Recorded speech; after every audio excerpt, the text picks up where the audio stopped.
ఊరించిన ఉసిరికాయలోని అద్భుతమైన ఆరోగ్య ప్రయోజనాలు.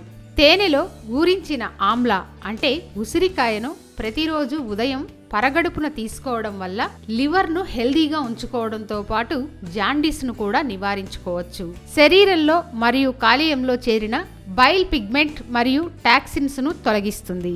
దాంతో కాలేయం మరింత చురుకుగా పనిచేస్తుంది. తేనెలో ఊరించిన ఉసిరికాయ అజీర్తి మరియు ఎసిడిటీ సమస్యలకు మంచి విరుగుడు. అంతేకాదు ఇది ఆకలిని కూడా పెంచుతుంది మరియు జీర్ణక్రియను మెరుగుపరుస్తుంది. తేనెలో ఊరిన ఉసిరికాయ ద్రవాన్ని తాగడం వల్ల మలబద్ధకం నుండి మరియు పైల్స్ నుండి తక్షణం ఉపశమనం పొందవచ్చు. దైనందిన జీవితంలో వచ్చే ఎన్నో సమస్యలకు సహజ సిద్ధమైన చిట్కాలను అందివ్వాలన్నదే మా ముఖ్య ఉద్దేశం. మా చిట్కాలపై మీ సలహాలను సూచనలను తప్పక పంపించండి. దీనికి మీరు చేయవలసిందల్లా మా ఛానల్ను సబ్స్క్రైబ్ చేసుకోండి.